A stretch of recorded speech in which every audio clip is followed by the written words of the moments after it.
Donc je vais vous expliquer le chapitre 13 que certains n'ont pas bien compris. Donc on fait d'abord un retour sur le chapitre 10 et on se souvient qu'une fonction, d'abord on l'appelle souvent f, à x qu'on appellera l'antécédent, elle associe une image qu'on appelle f de x. Par exemple, on a vu des fonctions de type f de x égale 9x moins 2, f de x égale x carré, f de x égale x sur 3 plus 2 et bien d'autres. Donc parmi toutes ces fonctions, certaines on appelle des fonctions linéaires. Elles n'ont rien de plus, au contraire, elles s'écrivent simplement sous la forme ax, c'est-à-dire a fois x. Donc toute une série d'exemples ici. La fonction qui a x associe 4x. 4x c'est 4 fois x, on retrouve le a qui vaut 4 et le x. Et on dira que a égale 4. Ce a on va s'en souvenir parce qu'il va nous servir pour les droites. Exemple, x égale moins 2x. Moins 2x, c'est moins 2 fois x. On retrouve bien a égale moins 2 et x. a égale moins 2. X, à x, on associe un quart de x. Un quart de x, c'est un quart fois x. Donc là aussi, même si on a une forme fractionnaire, on a toujours une fonction linéaire avec a égale un quart. Maintenant, une autre forme qui nous ramène toujours à une fonction linéaire. À x, on associe x sur 3. X sur 3, c'est 1 tiers multiplié par x. Donc on a toujours la forme a avec a égale 1 tiers et x. Donc a égale 1 tiers. Et enfin, on peut avoir une fonction qui a x associe 8 cinquièmes de x. C'est toujours une fonction linéaire car 8x sur 5, c'est 8 cinquièmes fois x. Donc a égale 8 cinquièmes. Donc toutes ces formes sont des fonctions linéaires. Une petite remarque, il n'y a rien après x, jamais. Dès qu'on a quelque chose après x, comme ici 7x moins 2, on n'a pas une fonction linéaire, car il y a moins 2 après le 7x, il est en trop. Donc les situations de proportionnalité, que vous avez vues à partir de la 6e, sont représentées par des fonctions linéaires.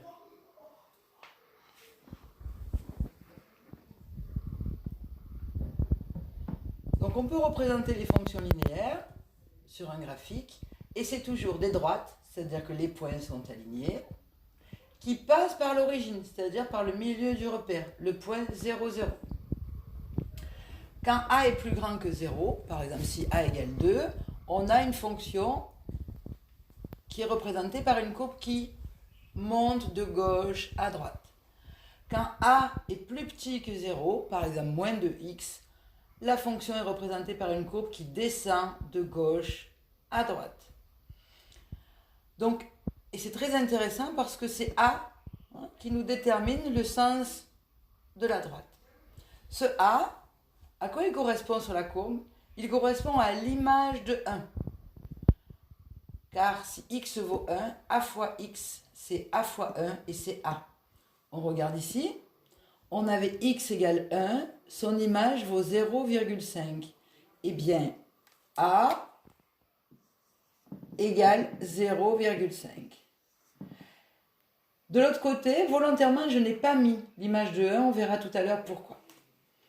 Donc, je peux toujours trouver l'expression de la fonction à partir de l'image de 1 sur la courbe.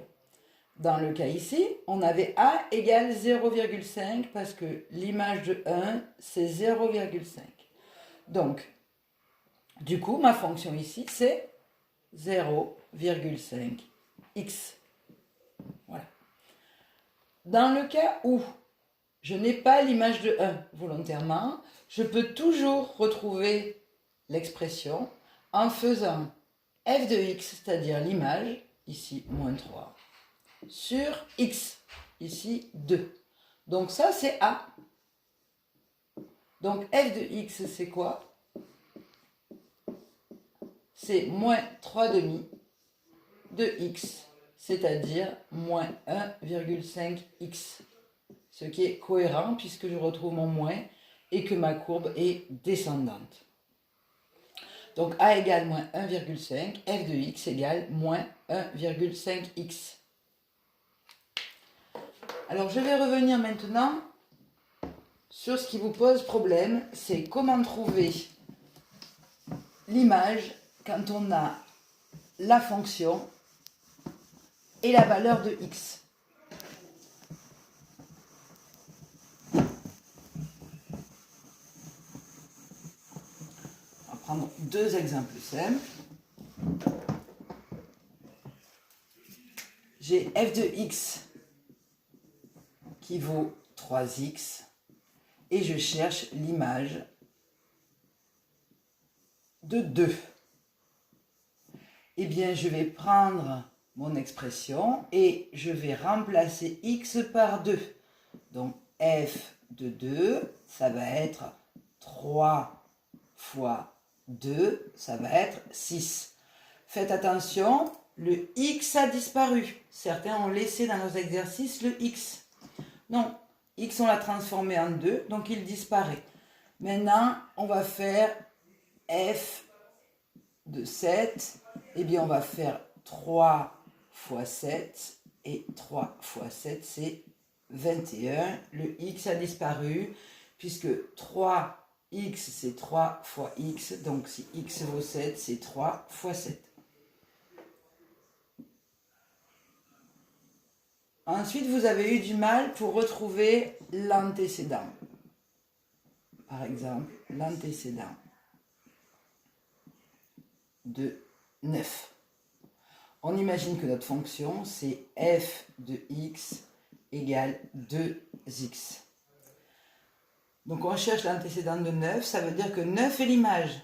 Ça veut dire qu'il correspond à 2x. Donc on écrit 2x égale 9 et on résout l'équation 2x sur 2 égale 9 demi égale 4,5. Donc 4,5, c'est l'antécédent de 9 par la fonction f. Et il est important qu'on puisse lire ces étapes. On ne donne pas l'antécédent si on ne l'a pas démontré à l'aide de l'équation. Dernière petite chose, un exemple d'un problème qui met en jeu une fonction linéaire.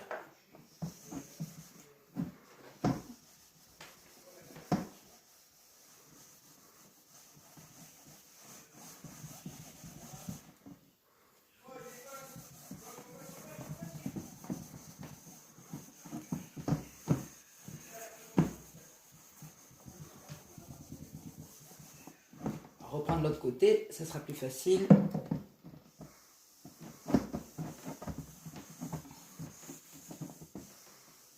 Voilà.